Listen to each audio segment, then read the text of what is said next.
Aloha. Welcome to TMDR, the Maui Daily Report for Tuesday, March 25th, 2025. I'm Chivo Ching Johnson.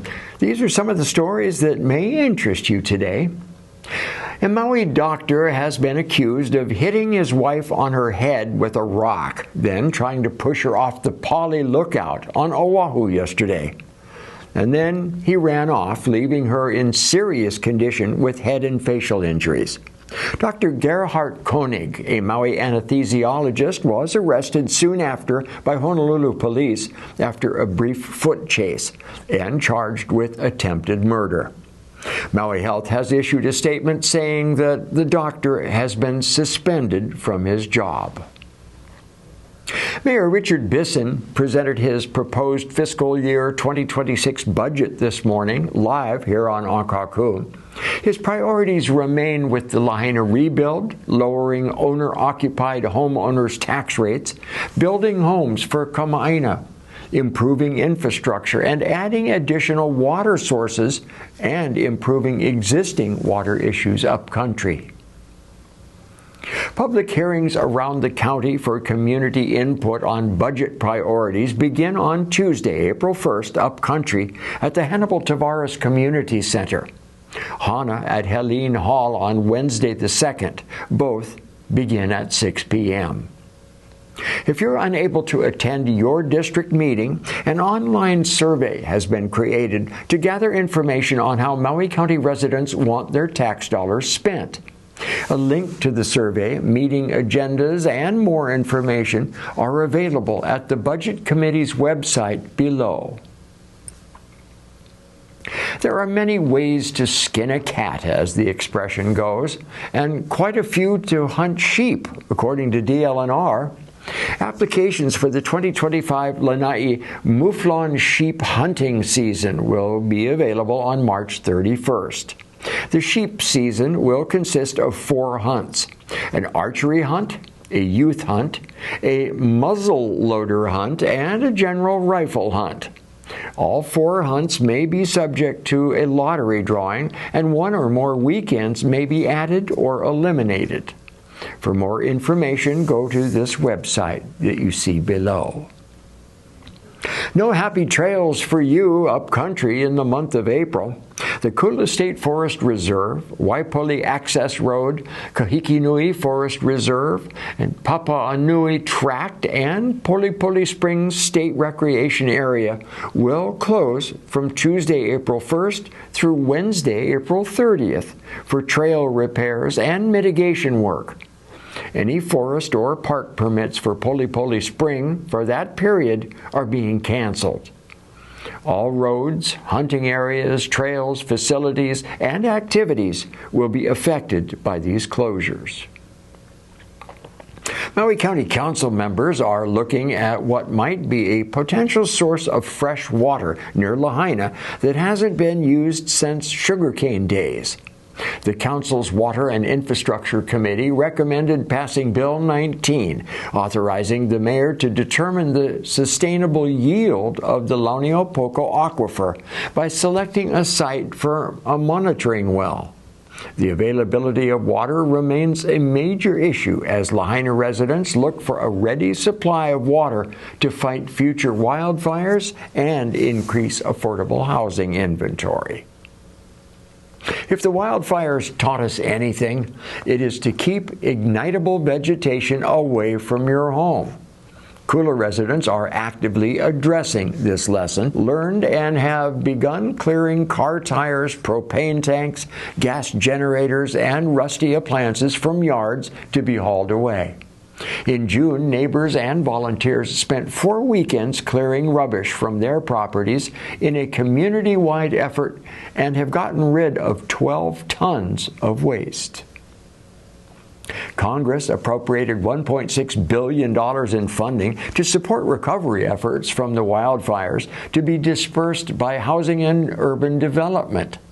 The county deadline to provide comments for the Maui County Block Grant Action Plan has been extended to March 31st at 4 p.m. Comments may be submitted online, by mail, or in person at the Lahaina Resource Center. at the Kako'o Maui Relief and Aid Services Center or online at this web address. Here's an overview of that plan and what they have come up with so far. The County of Maui is dedicated to helping our residents return home. We're committed to building back stronger and more resilient while working to maintain all that makes Lahaina so special. This video outlines the steps for using the Community Development Block Grant Disaster Recovery Funding from the U.S. Department of Housing and Urban Development. This funding is intended for long-term recovery, and certain steps are mandated. The first step is to listen and learn community needs. We've started this process, and we've loved sitting and talking with you and hearing your concerns. We will continue that dialogue. The second step is to develop an action plan. This will explain what eligible programs will provide long-term recovery assistance to our most vulnerable populations. We'll also share why we've selected these programs. And the third and final step is for HUD to approve our action plan. Then we can implement the community recovery programs. So what's in our action plan? It's based on what we've heard from you. And clearly, you want affordable, safe, resilient homes. The County of Maui will work directly with Lahaina disaster survivors to help them qualify for recovery housing programs. Helping as many people as we can is a priority, starting with kupuna and our most vulnerable community members. We want to take care of our own. Housing programs will include single and multifamily reconstruction projects. We also plan to build new affordable single and multifamily homes, including affordable rentals. A first-time homeowner program is in the plan too. It takes much more than concrete and lumber to build a community. Lahaina recovery also requires key investments, all designed to respect our values and history.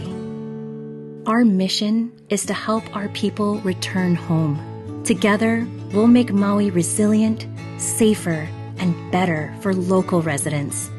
It's about restoring what was lost and providing for future generations. To learn more, please go to mauirecovers.org. Mahalo.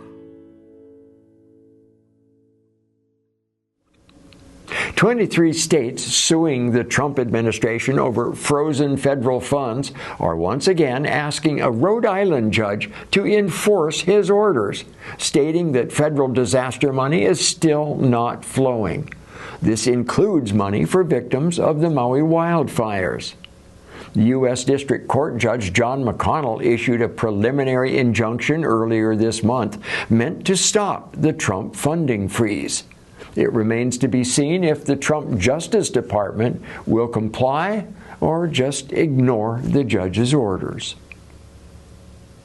On Friday, a federal EPA administrator, Lee Zeldin, traveled to Maui to meet with community leaders, local officials, and EPA staff to survey wildfire recovery efforts.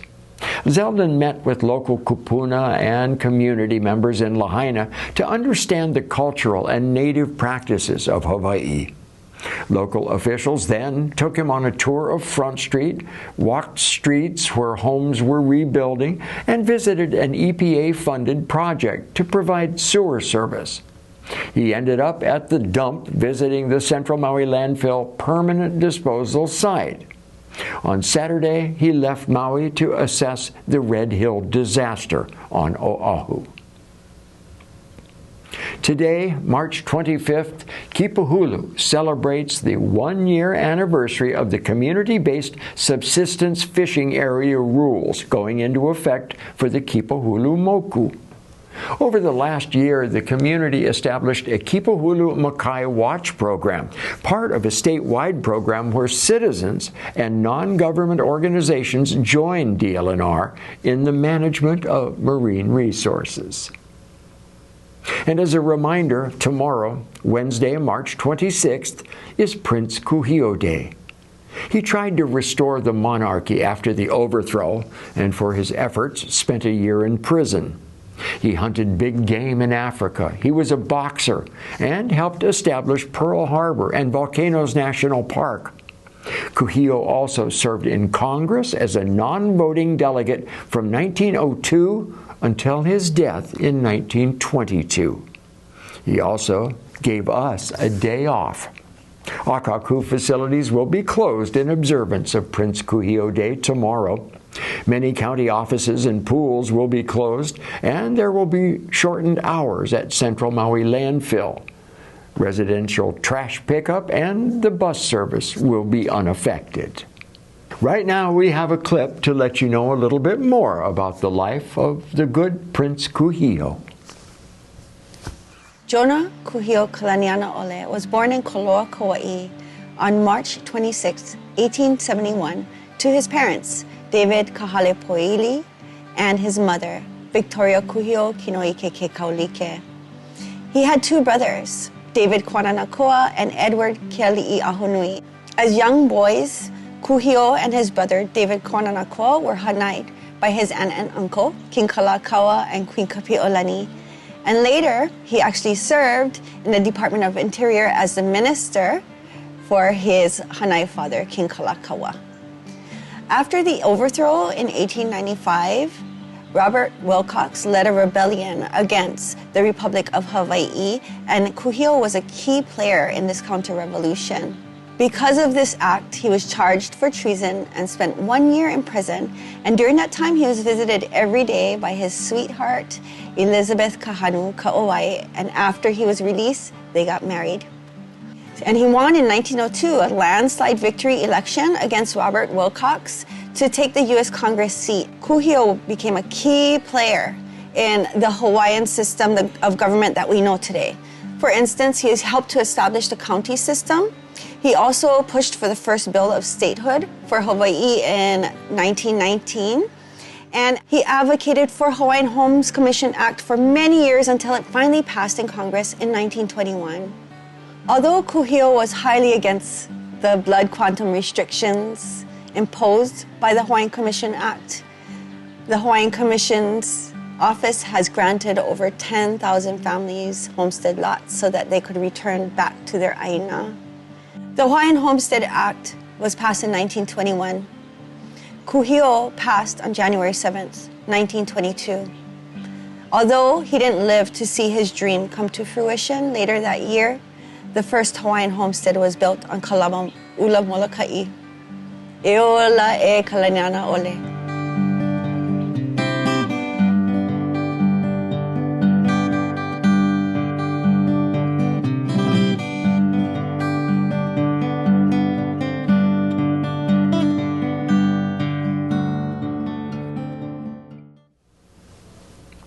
And that's it for today's Maui Daily Report.